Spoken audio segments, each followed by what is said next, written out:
Mr. Robinson? Yes. I didn't have time to You have to give us your name. Oh, I'm sorry. My name is Mark Robinson. I live at 4015 Sassafras Court. That's right here in Greensboro. I've lived in Greensboro all my life.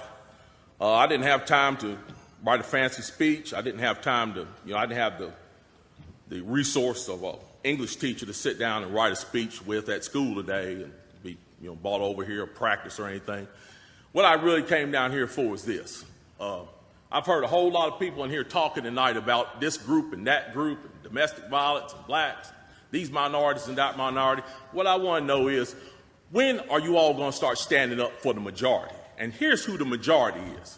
I'm the majority. I'm a law-abiding citizen who's never shot anybody, never committed a serious crime, never committed a felony. I've never done anything like that. But it seems like every time we have one of these shootings, nobody wants to put the blame where it goes, which is at the shooter's feet. You want to put it at my feet. You want to turn around and restrict my right, constitutional right that's spelled out in black and white. You want to restrict my right to buy a firearm and protect myself from some of the very people you're talking about in here tonight. It's ridiculous. I don't think Rod Serling could come up with a better script. It does not make any sense. The law-abiding citizens of this community and many communities around this country, we're the first ones taxed and the last ones considered and the first ones punished when things like this happens, because our rights are the ones that are being taken away.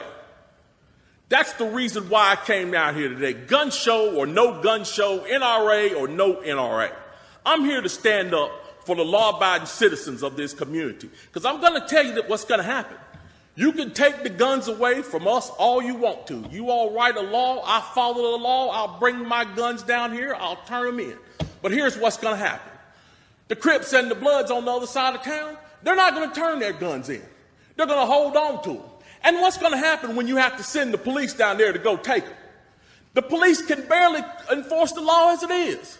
As what I see, we demonize the police, criminalize and vilify the police, and we make the criminals into victims. And we're talking about restricting guns? How are you going to do that? How are you going to do that when the police department's already hamstrung? You're not going to be able to go down here and take these guns from these criminals. So the criminals are going to hold on to their guns. They're still going to have them. They're still going to break in my house, and they're still going to shoot me with them.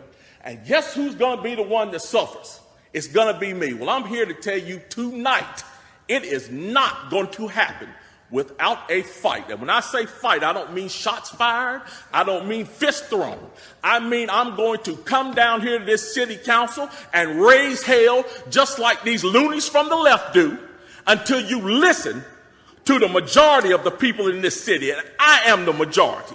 The majority of the people in this city are law-abiding, and they follow the law, and they want their constitutional right to be able to bear arms. They want to be able to go to the gun show and buy a hunting rifle or a sport rifle. There are no military-grade weapons sold at the gun show. An AR-15 is not a military-grade weapon. Anybody that would go into combat with an AR-15 is a fool. It's a semi-automatic .22 rifle. You'd be killed in 15 minutes in combat with that thing. So we need to dispel all these myths, and we need to drop all this division that we got going on here. Because the bottom line is, when that Second Amendment was written, whether the framers liked it or not, they wrote it for everybody. And I am everybody.